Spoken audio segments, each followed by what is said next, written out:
Assalamualaikum warahmatullahi wabarakatuh.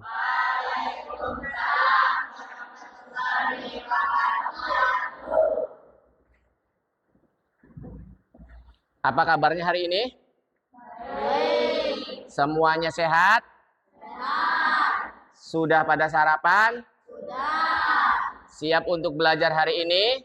Siap. Alhamdulillah. Mudah-mudahan hari ini kita tetap semangat untuk aktivitas pembelajaran kita. Mudah-mudahan nanti pembelajaran kita di hari ini mendapat ilmu yang bermanfaat, sehingga nanti ilmu yang kita dapat bisa dimanfaatkan sampai kelak kita dewasa. Amin. Sebelum kita mulai pembelajaran, saya ingin mengecek kehadiran terlebih dahulu, ya. Adam Aznan, Adit, Aldit tidak ada keterangan. Apika, tidak ada keterangan. Ahmad Faiz, Habibi, kemudian Ahmad Fikri Aikal, tidak ada keterangan. Ahmad Lufki hadir. Alifa Zahra, tidak ada keterangan. Delisa, Dodi Supriyanto hadir. Muhammad Afwan Hamdi hadir. Muhammad Alan Syah hadir. Muhammad Fadilah, tidak ada keterangan. Muhammad Faiz Al-Bukhari hadir. Muhammad Kashif Al-Huda, apa? Nahdiatul Hamidah hadiroh. Nahyan Nur Mubarak hadir. Putri Febriliani hadir, ya. Kotrun Nada Salsabila, Ruhiana Mafika, terus Habibullah Al-Muktafa hadir. Sakilatul Marwah hadiro. Wafik Rosidah, Widya Sari, terakhir Dania Astin, tidak ada keterangan. Oke. Sebelum kita masuk ke materi pokok pada hari ini, kita mengulas kembali materi di minggu yang lalu. Di minggu yang lalu kita membahas tentang memohon ampun kepada Allah. Masih ingat? Ya, memohon ampun kepada Allah atau dengan mengucapkan kata istighfar. Nah, kenapa saya flashback ke belakang atau mengulang materi di minggu lalu? Karena ada hubungannya dengan materi yang sekarang. Materi yang akan kita bahas sekarang itu tentang masalah kalimat thayyibah. Ada yang tahu apa itu kalimat thayyibah? Boleh acungkan tangan. Kalimat thayyibah adalah kalimat yang baik. Kalimat thayyibah itu adalah kalimat yang baik. Salah satunya kemarin, di minggu kemarin kita membahas tentang masalah istighfar. Sekarang pun itu ada hubungannya dengan kalimat thayyibah. Yang akan kita bahas sekarang yaitu tentang kalimat tahlil. Saya buka materinya.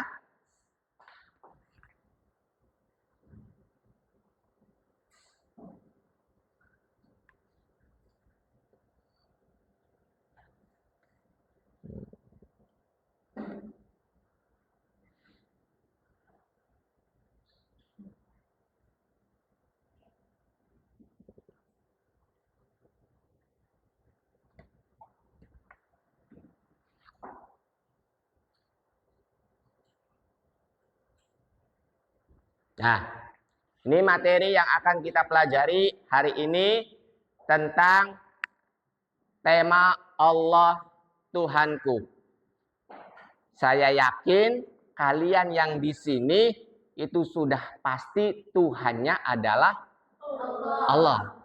Kalau orang yang beragama Islam, otomatis Tuhannya Allah.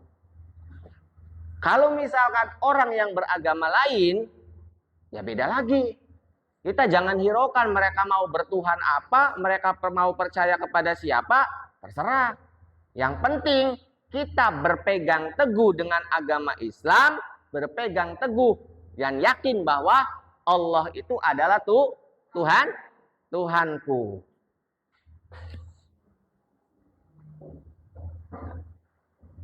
Peta konsep yang akan kita bahas, yang pertama tentang pengertian kalimat tahlil. Apa itu kalimat tahlil? Bagaimana lafaz kalimat tahlil? Apa itu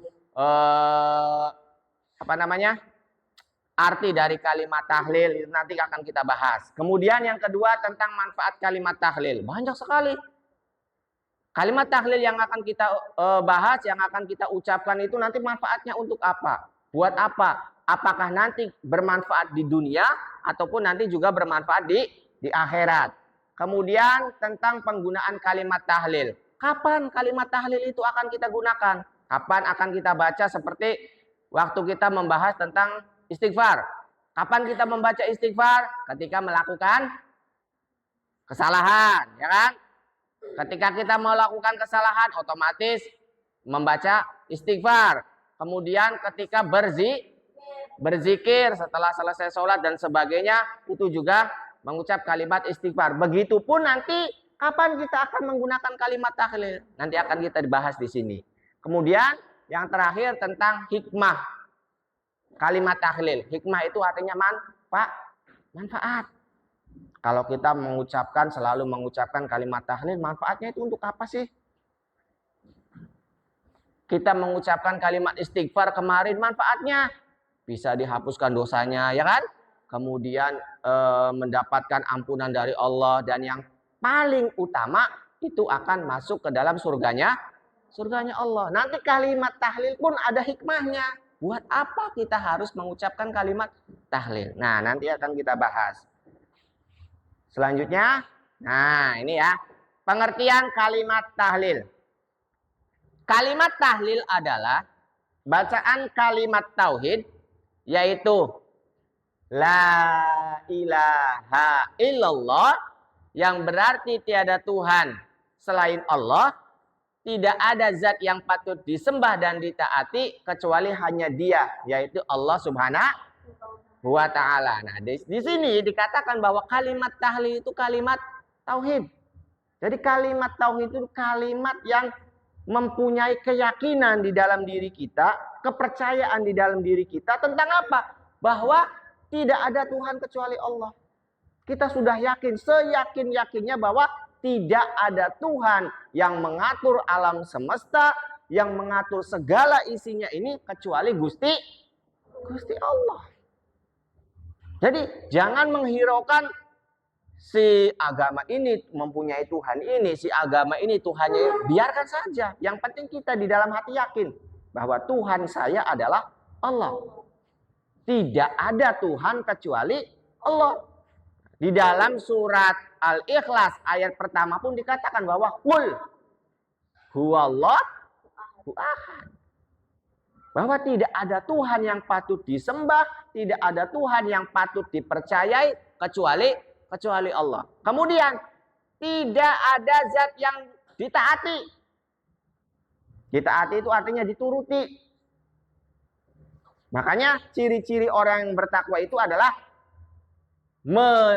mengerjakan perintah Allah dan menjauhi larangan Allah. Ini ya, kalau kita taat kepada Allah, maka sudah otomatis apa yang diperintahkan oleh Allah itu harus dituruti. Contohnya apa? Sholat. Sholat itu perintah Allah. Sholat itu bukan perintah Nabi Muhammad, bukan. Bukan perintah kedua orang tua kita, bukan. Bukan perintah dari guru-guru kita, tapi langsung dari Allah. Melalui peristiwa Isra dan Mi'raj. Allah Subhanahu wa ta'ala ini mengkhususkan, bahkan mengistimewakan tentang perintah sholat. Zakat juga wajib. Puasa Ramadan juga wajib. Haji juga wajib bagi yang mampu, ya kan? Tapi perintah-perintah ini itu tidak langsung diucapkan oleh Allah. Ya, tidak langsung diperintahkan langsung kalau misalkan antara manusia bertemu muka dengan muka. Misal, contoh, Maafika, saya perintahkan. Ini kan langsung kan? Nah, saya perintahkan tidak melalui perantara. Tapi kalau perintah yang lain, misalkan kayak perintah zakat, perintah puasa, itu melalui perantara. Allah Subhanahu wa taala memerintahkan kepada malaikat Jibril, kemudian malaikat Jibril menyampaikan kepada Nabi Muhammad. Itu perintah selain sholat. Tapi kalau sholat langsung Nabi Muhammad diundang langsung. Kalau misalkan manusia biasa ketika mendapatkan perintah dari Pak Bupati atau Pak Gubernur, itu langsung diundang ke istana negara. Langsung diundang ke pendoponya. Mendapatkan perintah dari Presiden Prabowo misalkan, langsung menteri ini diundang. Saya perintahkan kamu membuat ini. Itu langsung. Begitupun ketika Allah Subhanahu wa taala memerintahkan sholat. Nabi Muhammad dipanggil langsung menghadap Allah melalui peristiwa Isra dan Mi'raj. Makanya kenapa sholat itu menjadi pokok dari segala macam ibadah. Kalau sholatnya bagus, semua ibadah dianggap bagus. Kalau sholatnya jelek, bahkan tidak pernah dikerjakan sama sekali, maka ibadah-ibadah yang lain pun akan jelek. Bahkan tidak dianggap oleh Allah. Jadi sholat. Makanya kita harus taati. Karena pada dasarnya nanti apa yang kita kerjakan itu akan kembali kepada diri kita. Allah tidak meminta pahala dari kita. Justru sebaliknya ya. Allah itu memberikan pahala kepada kita. Artinya kalau misalkan satu dunia nih, jangankan hanya satu kecamatan, jangankan hanya satu dunia sekalipun tidak ada yang mau taat kepada Allah atau tidak ada yang mau menyembah kepada Allah, Allah tetap Maha Agung. Allah tetap Maha Akbar. Allah tetap Maha Besar. Jadi kebesaran Allah, kehebatan Allah, keagungan Allah itu tidak bergantung kepada manusia. Jadi nanti ketika kita taat kepada Allah, kita nyembah kepada Allah, kembali kepada diri kita. Kembali semuanya itu kepada diri kita masing-masing, buat kita masing-masing. Nah, makanya kalau kita misalkan ingin selamat baik di dunia ataupun di akhirat, sembahlah Allah, kemudian taati Allah. Selanjutnya, keutamaan kalimat tahlil. Kalimat tahlil memiliki banyak keutamaan bagi para pembacanya, di antaranya kalimat la ilaha illallah merupakan harga surga. Pernah dengar puji-pujian enggak? Miftahul jannah la ilaha illallah. Apa maksudnya? Kuncinya surga. Salah satu kunci untuk membuka pintu surga itu la ilaha illallah. Jadi surga itu wallahu a'lam ya.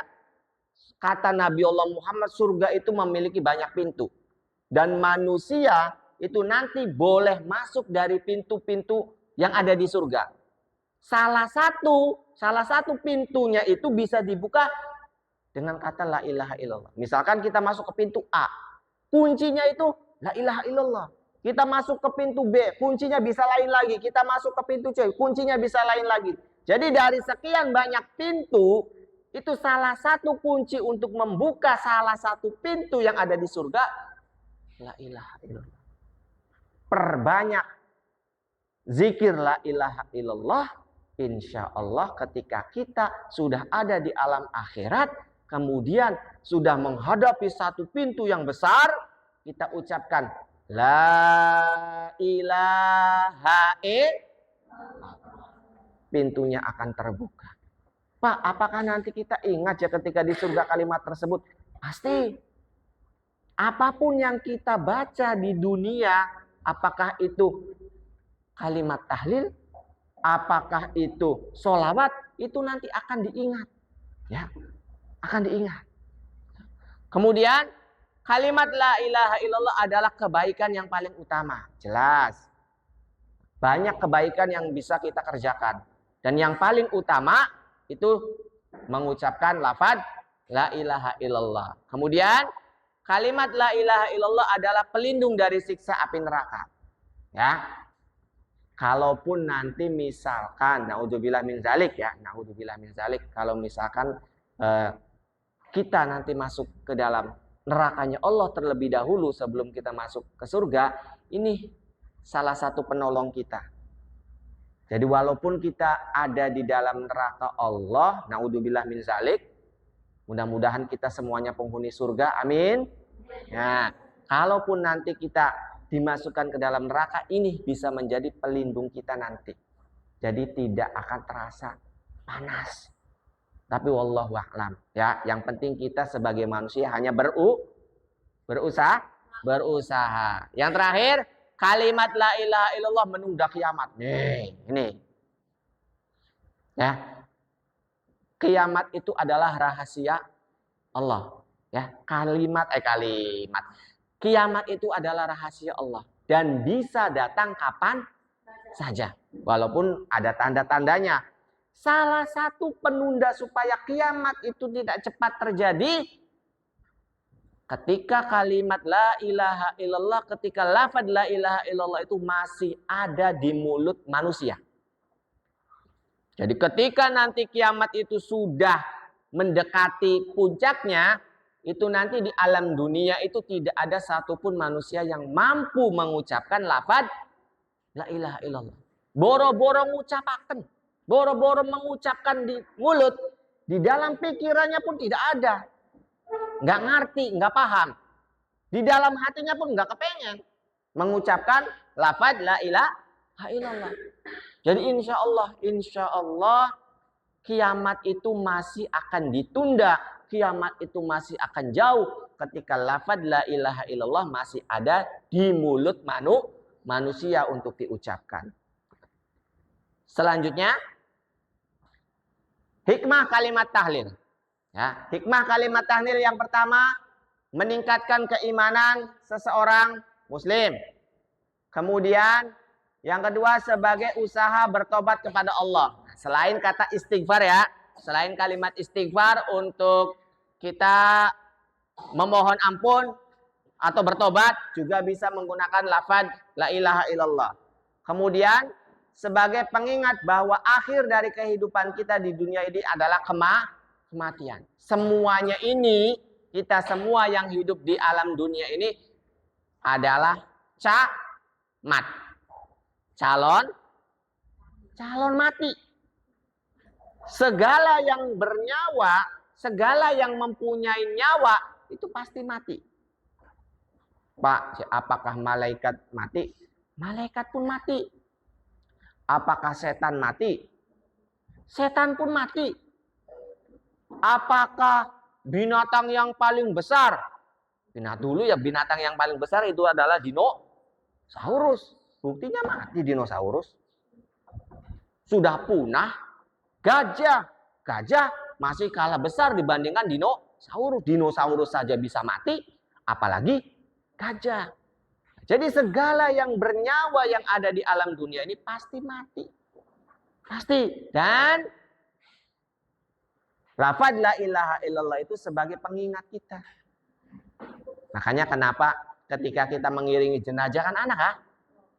La ilaha illallah. La ilaha illallah itu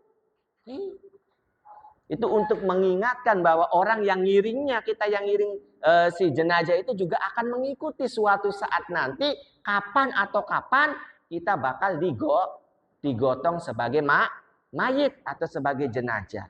Tuh. Kemudian menjadikan penyejuk hati dikala manusia selalu melakukan aktivitas keduniaan. Ini maksudnya dengan zikir ya. Nah, ini jadi hidup di dunia itu boleh mencari apapun, yang penting halal. Boleh silakan.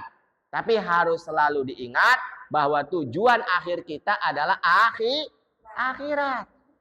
Jadi makanya harus seimbang antara mencari harta di dunia dengan mencari pahala di akhirat nanti. Kemudian yang kelima, sebagai bukti bahwa kita pada hakikatnya sangat kecil.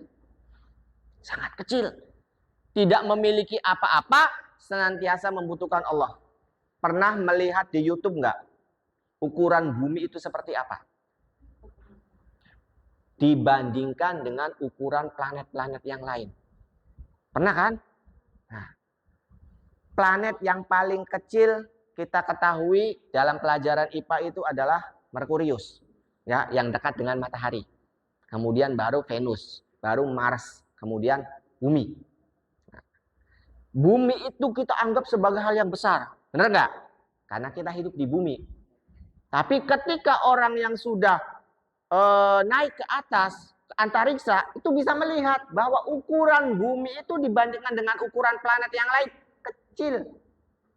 Jangankan dibandingkan dengan matahari, dibandingkan dengan planet Jupiter, dibandingkan dengan planet Saturnus, apalagi planet-planet yang tidak kita ketahui, kecil banget.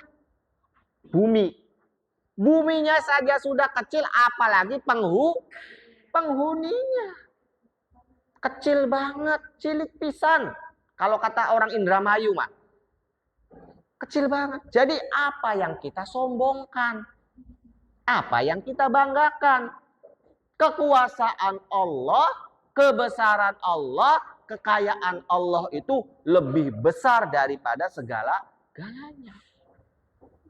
Dibandingkan matahari saja, bumi itu kecil, apalagi dibandingkan dengan kekuasaan Allah. Buminya saja kecil, kita yang hidup di buminya pasti lebih kecil. Jadi tidak usah sombong. Harus selalu ingat bahwa Allah itu maha besar. Bahwa kita itu tidak akan bisa apa-apa kecuali tanpa pertolongan Allah. Penggunaan kalimat tahlil. Pembacaan tahlil biasa dilakukan oleh masyarakat dalam rangka mendoakan jenazah. Ya, tradisi kita di wilayah Indramayu kan jelas ya. Setiap ada orang yang meninggal dunia, kemudian malamnya itu diadakan acara tahlil. Kenapa dia menamakan tahlil? Karena di dalamnya itu ada lafaz la ilaha illallah. Ada yang bacanya 100 kali, ya, ada yang bacanya sampai 1000 kali, ada yang 300 kali dan sebagainya. Kemudian dan mendoakan ahli kubur dalam peringatan 1 sampai 7 hari, ya. Kan si mayitnya meninggal, malamnya didoakan sampai 7 hari. Kemudian ada lagi 40 hari. Kemudian 100 hari. Kemudian ada 1000 hari. Ini kalau di tradisi Indramayu kan ada mitung dina, matang puluh, kemudian ngatus, kemudian nyewu. Nah, itu kalau di tradisi Indramayu seperti itu. Nah, dan yang digunakan itu bukan bacaan-bacaan yang aneh-aneh. Yang digunakan itu adalah selain bacaan Al-Quran, juga pastinya lafaz tahlil. Nah. Pembacaan tahlil juga dilakukan oleh masyarakat pada peringatan haul. Haul arwahan atau ruwahan di bulan Roah. Ini di tradisi-tradisi mungkin di daerah yang lain itu ada ruwahan.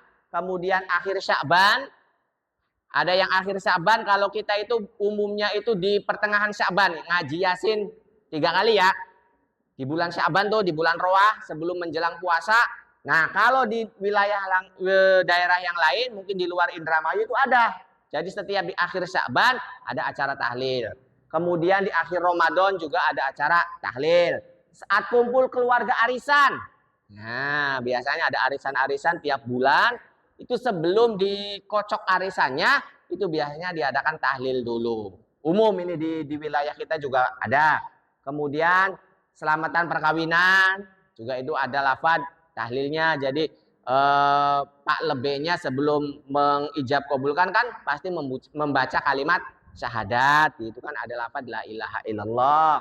Kemudian selamatan akikohan. Tahu akikohan? menyembelih hewan kambing atau domba untuk anak laki-laki atau anak perempuan pada hari ketujuh. Itu akikohan. Kalau anak perempuan 1 ekor kambing, kalau anak laki-laki 2 ekor kambing. Ini akikoh. Kalau di wilayah kita akikoh namanya. Kemudian walimatu tasmiyah, walimatu safar. Walimatu safar itu acara untuk orang yang berangkat haji biasanya. Kemudian wuludan, Isra dan Mi'raj, selamat syukuran, selamat 7 bulan, 7 bulanan. Banyak ya, acara khitanan, ziarah kubur dan sebagainya. Nah, jadi kalimat tahlil itu bisa digunakan di semua kegiatan yang bersifat keagamaan, itu bisa disematkan kalimat tahlil. Bisa diucapkan lafaz-lafaz tahlil. Nah, untuk mempertebal rasa keimanan kita, untuk meyakinkan bahwa ya tadi tidak ada Tuhan yang patut disembah kecuali Allah.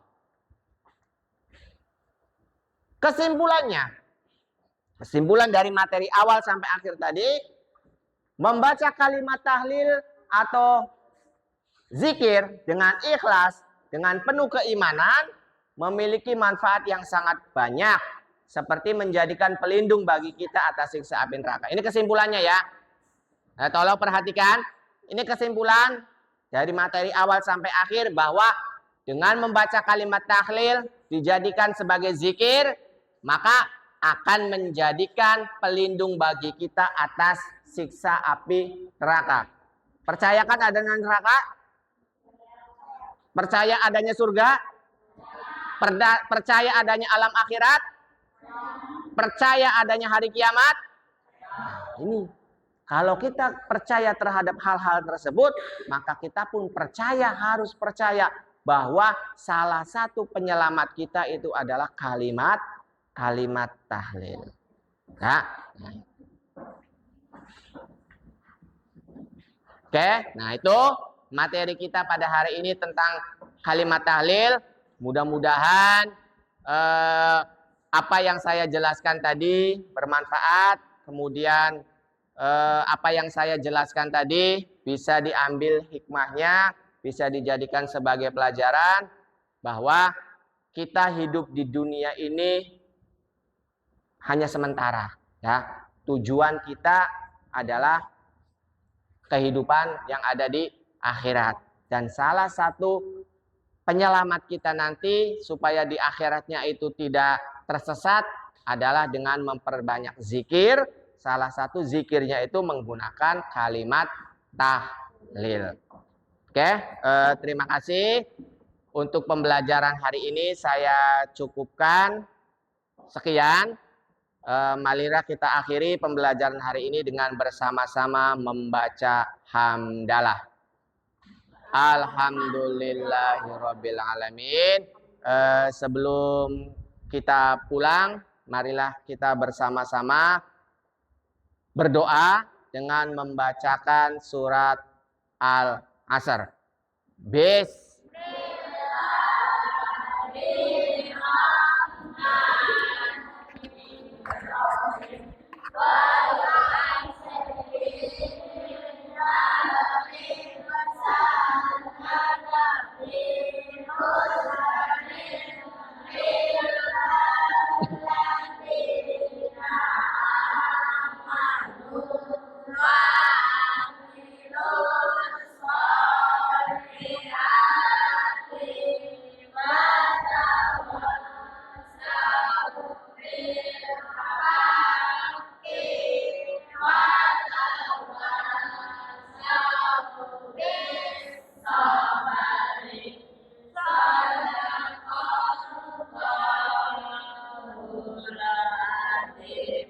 Saya akhiri.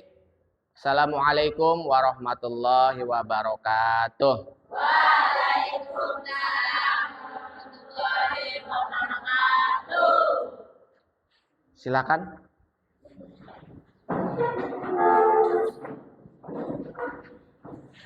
Hati-hati di jalan.